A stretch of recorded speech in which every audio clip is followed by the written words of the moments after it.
시쿵 시즌4는 시의 테마로 여러분들을 찾아갑니다. 문학으로 삶을 논하고 문학으로 세상을 읽는 김은자 시인입니다.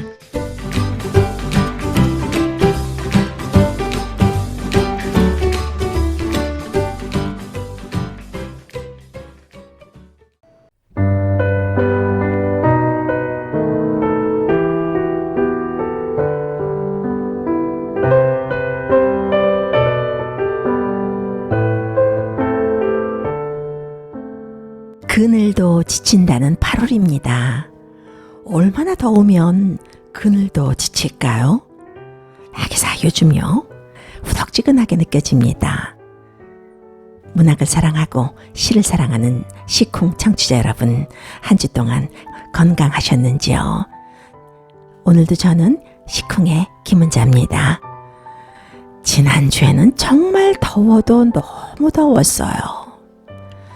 한국에는 80년 만에 폭우가 쏟아져서 물난리가 나고 난리가 났다고 하던데요. 그런데 말입니다. 참 이상하죠? 입추가 그렇게 더웠던 지난주 8월 7일이었다는 겁니다. 입추하면은 여름이 끝나고 가을의 시작이라는 말인데요. 낮에는 뜨거운 햇볕, 밤에는 견딜 수 없는 열대야. 더위 속에서도 잠을 이루기 힘든 한 주였지만 더운 날씨가 절정을 이룰수록 가을이 가까워온다는 겁니다. 8월에 입추가 있다는 건 커다란 의미가 있기도 해요. 하나의 희망이 있는 것 같기도 하고요. 이 더위 거의 끝났어. 조금만 참아. 가을이 벌써 오고 있는데 싶은 게 말입니다. 무더운 8월의 열기를 시로, 문학으로 식혀보는 시간입니다. 때로는 짧은 한 편의 시가 또 어떤 시의 한 식기가 우리의 삶을 깨닫게 해줄 때가 있어요. 뭉클한 감동이 찾아오면서 생각이 깊어질 때가 있는데요. 문학이라는 것이 궁극적으로는 삶의 의미를 깨닫는 데 있습니다. 깨달음을 통해서 바뀌기도 하고요. 새로운 눈으로 세상을 바라보는 눈이 생기기도 하고요. 내 자신을 돌아볼 수 있게 한다는 거예요. 그래서 또 이 더위 속에서도 여러분들에게 달려왔습니다. 모든 것이 생각에 있다고 해도 과언이 아닙니다. 긍정적인 생각. 잘 알면서도 쉽지 않은 말인데요. 긍정적인 생각은 만병통치약이다. 행복은 긍정적인 변화를 추구하면서 노력하는 자에게 찾아온다. 뭐 이런 말이 있는데요. 참 알면서도 긍정적인 그런 생각으로 살기가 힘든 삶입니다. 그런 생각을 하면서 사는 것이 쉽지가 않아요. 세상에는 바꿀 수 있는 것과 바꿀 수 없는 것들이 있습니다. 과거, 운명처럼 주어진 것들, 성별, 부모, 뭐 신체적 특징 뭐 이런 거겠죠. 그런 것들은 바꿀 수가 없습니다. 그런데 바꿀 수 있는 것들이 있어요. 바꾸기 쉬우면서도 우리 삶에 또 강력한 영향을 미치는 것들이죠. 생각을 바꾸는 것입니다. 사람에 대한 생각을 바꾸면요, 그 감정과 행동도 달라집니다. 생각을 바꾸는 일이 행복의 비결인 것 같아요.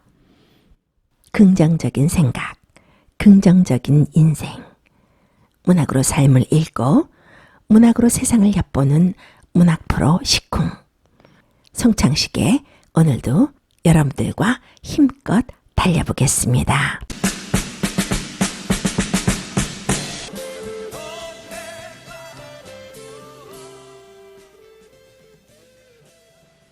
(8월의) 무더위 속에서도 여러분들과 함께 시를 무르익히고 생각을 익히는 시간입니다. 그래서 또 좋은 시간이기도 하고요. 시쿵 시즌4는 테마로 여러분들과 함께하고 있습니다. 그동안 참 많은 주제의 시들을 소개했는데요. 8월 한 달은 삶에 대해서, 인생에 대한 테마의 시들을 저희 해설과 곁들여서 소개해드리고 있습니다. 인생에 관한 좋은 시들이 많이 있어요.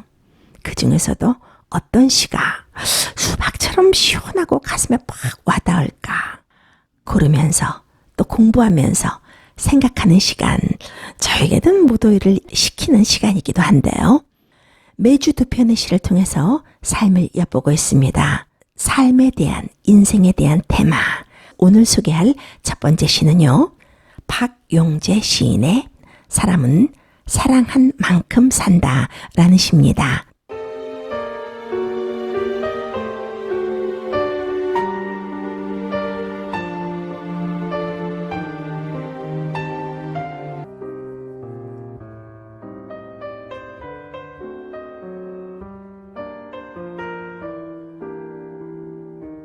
은율의 힘이 느껴지는 시입니다. 현대시에 있어서 은율이 무시된 점이 많이 있는데요. 은율이 무시된 것이 아니라 파괴되었다라고 말하는 사람들도 많이 있습니다. 그런데 이런 시를 읽으면요, 시의 은율의 중요성이 재확인되곤 합니다. 규칙적인 언어가 인간에게 아름다움과 쾌감을 느끼게 해주는 것 같아요. 은율이라는 것이요, 별것 아닌 것 같지만 작품의 의미와도 긴밀하게 연관되어 있습니다. 시인이 말하고자 하는 그 주제를 잘 부각시킬 수가 있습니다. 그리고 이 시는요, 사람은 사랑한 그 무언가의 부피와 넓이와 깊이만큼 산다 라는 말이 정말 가슴을 출렁이게 만드네요. 삶을 진지하게 고민하다 보면 그런 고민에 휩싸일 때가 있잖아요. 과연 나는 무엇을 쫓아가면서, 무엇을 사랑하면서 살아가고 있나? 나는 무엇을 사랑해야 행복을 느낄 수 있나? 그런 생각을 하게 되는데요. 사랑하는 것들이 모인 것이 한 사람의 삶이기도 합니다. 이 시는 첫 시기부터 사람을 확 매료시키는 매력이 있어요. 사람은 사랑한 만큼 산다. 시에 있어서 힘있는 한 귀절이 얼마나 중요한가, 얼마나 소중한가라는 것을 느끼게 해주죠. 참 힘있고 감동적인 시인데요. 정말 그래요. 사람은 사랑한 만큼 사는 것 같아요. 그러니까 사람을 평가할 수 있는 것이 무엇을 얼마만큼 사랑했느냐라는 말일지도 모르겠습니다. 시인은 인생을 이렇게 한마디로 요약하고 있어요. 사랑의 크기만큼 기억도 늘어나는 거라고. 사랑의 넓이만큼 삶도 풍성해지는 것이라고. 그렇다면 나의 삶은 얼마나 큰가, 삶을 돌아보게 해주는 시입니다. 사랑의 대상을 우리가 흔히 볼 수 있는 자연으로 데려와서 노래하고 있어요. 저 향기로운 꽃들을 사랑한 만큼 산다. 저 아름다운 목소리의 새들을 사랑한 만큼 산다. 숲을 온통 싱그러움으로 만드는 나무들을 사랑한 만큼 산다. 그런가 하면요, 이글거리는 저 붉은 태양을 당신은 얼마만큼 사랑했느냐, 그만큼이 바로 산 것입니다 라고 말해주고 있습니다. 또 외로움에 젖은 낮달을 사랑한 만큼 산다. 밤하늘의 별들을 사랑한 만큼 산다 라고 노래하고 있죠. 그러면서 자연에서 인간사로 사랑의 시선을 돌리고 있습니다. 홀로 저문 길을 아스라이 걸어가는 봄, 여름, 가을, 겨울의 나그네를 사랑한 만큼 산다. 예기치 않은 운명에 몸부림치는 생애를 사랑한 만큼 산다. 라고요. 향기로운 것들을 지나서, 아름다운 목소리를 지나서, 싱그러움을 지나서, 이글거리는 붉은 태양을 넘어서 홀로 저문 길을 아스라이 걸어가는 나그네. 잘 나가는 청춘 때가 아니라요, 고독에 몸부림치는 노년이 보입니다. 이글거리는 꿈이 아니라 아스라이 떨어지는 것들까지 봄, 여름, 가을, 겨울 계절의 나그네가 될 수밖에 없는, 병마나 죽음이나 이별이나 감당 못할 어떤 운명의 몸부림치는 생애라 할지라도 사랑하면 그만큼 당신은 사는 것입니다. 죽는 것이 아닙니다. 라고 말하고 있는 것 같아요. 마지막 식기는 정말 압권입니다. 시의 주제이고 시의 결론이기도 해요. 사람은 그 무언가를 사랑한 부피와 넓이와 깊이만큼 산다. 그만큼이 인생이다. 라는 식기요. 여러분들은 이 식기 들으면 어떠세요? 가슴이 떨려오지 않으신가요? 저는 이 식기를 처음 대했을 때 콩닥콩닥 뛰던데요. 정말 사람은 그 무언가를 얼마만큼 많이 사랑하고 얼마나 넓게 사랑하고 얼마나 깊이 사랑한 것만큼 그만큼이 인생인 것 같습니다. 마지막 식기로 결론을 지으면서 이 시는요. 당신이 사랑한 만큼 그것이 당신의 인생입니다. 라고 결론 지었지만 이 시는 거기서 끝나는 것이 아니에요. 그럼 나는 무엇을 사랑하면서 여지껏 살아왔나? 얼마만큼 깊이 사랑하고 얼마만큼 넓게 사랑하고 살아가고 있는 것일까? 라는 자문을 스스로에게 하게 만들어줍니다. 그런 것이 바로 시의 힘이기도 해요. 시는 끝났지만 생각은 더 깊어지고 이어지게 만드는 것. 아, 사랑의 깊이가, 넓이가 생명을 살리는 거구나. 사는 동안 더 많은 것들을 깊이 넓게 깊고 넓게 사랑하면서 살아야겠구나 라는 생각을 하게 만들어 줍니다. 삶에도 질량이 있다는 거죠. 단순한 시간의 길이가 아니라 삶의 질, 그 개념이 곱해진 길, 물리적인 시간만으로는 생의 무게가 가늠되지 않잖아요.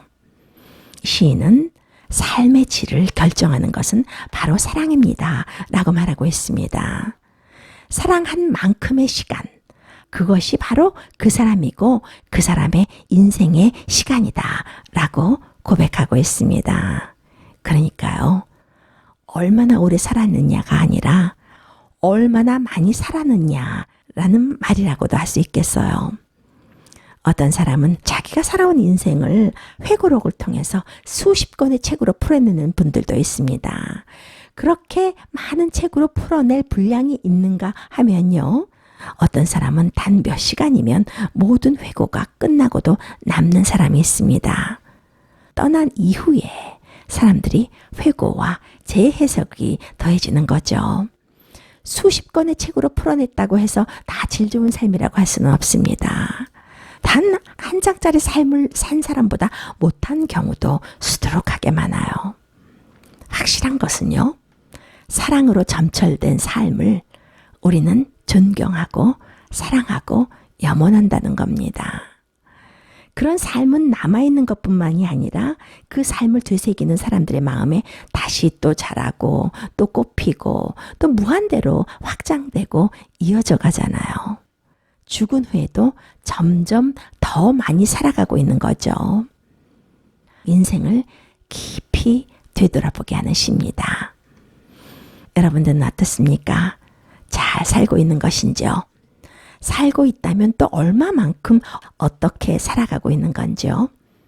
하늘 땅만큼 살고 있는지, 눈에 보이지도 않는 만큼 먼지만큼 살고 있는지 생각해 보게 되는 시입니다. 이 시를 쓴 박용재 시는요. 극작가이면서 영화 평론가이기도 합니다. 1960년 강원도 강릉에서 출생했어요. 캐톨릭 관동대학교 국어국문과를 졸업했고요. 1984년에 심상으로 문단에 데뷔했습니다. 시집으로는 조그만 꿈꾸기, 따뜻한 기류의 편지, 불안하다, 서 있는 것들 외에 뮤지컬도 많이 썼어요. 고래사냥, 또 연극, 담배 피우는 여자 등을 각색하기도 했습니다. 이렇듯 사랑을 인생의 질량으로 환지시키면서 인생을 되돌아보게 하는 시가 있는가 하면요. 8월을 통해서 인생을 다시 한번 되짚어주는 시가 있습니다. 오세영 시인의 8월의 시라는 시인데요. 질주하는 것들을 한 번쯤 멈춰서게 만들어주는 시입니다. 이 시는 특별한 해설이 필요 없을 정도로 쉬운 시예요. 8월이라는 것이 여름의 정수이면서도 서서히 식어갈 준비를 조금씩 하는 때이기도 합니다. 100도를 넘나드는 뜨거운 더위에도 이 더위 정말 물러날 수 있을까? 여름이 갈까? 싶은데도 가을이 시작되는 입추가 들어있고 또 처서가 들어있는 달이 8월입니다. 입추는 가을의 시작이죠. 또 처서는 모기가 처서가 되면 입이 삐뚤어진다는 말이 있을 정도로요.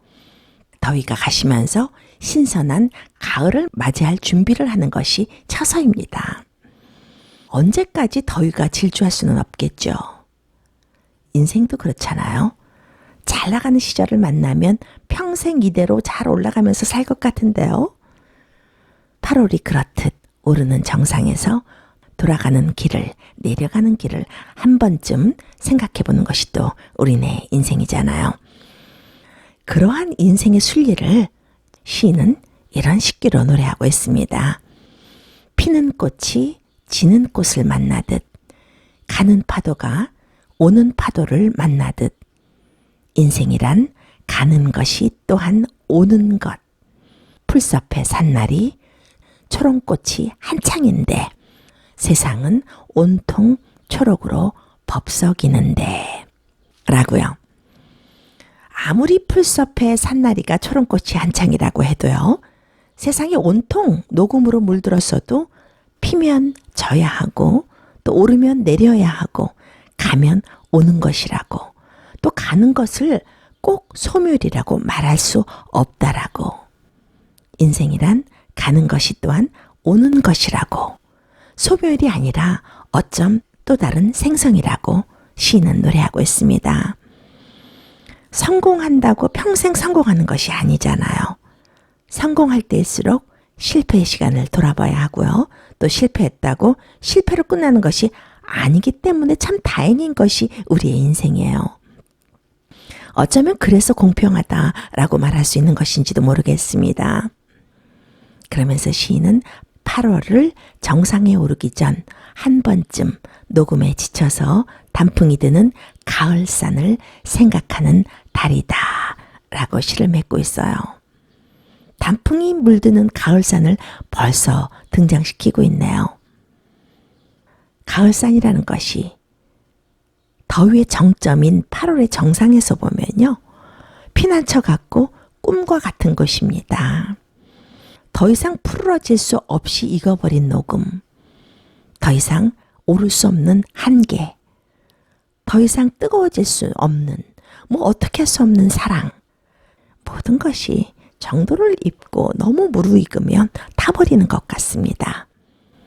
그 순간에 내리막길을, 식어감을 생각한다는 건요. 생각 하나로 끝나는 것이 아니라 세상의 순리에 대해서 되짚어보는 거예요. 오르던 산을 내리면서 느껴지는 외로움, 고적함. 그렇지만 그 외로움마저도, 그 고적함마저도 약이 되는 거잖아요. 오세영 시인은요. 매달, 그러니까 1월, 2월, 3월, 4월, 12월까지 12달의 시를 하나하나 모두 쓴 시인입니다. 그런데 그 시 하나하나가 달마다 철학적 의미를 두면서도 참 서정적이에요. 인간의 존재를, 고뇌를 또 이렇게 파고든 시인이 있을까 하는 생각을 하게 되기도 합니다.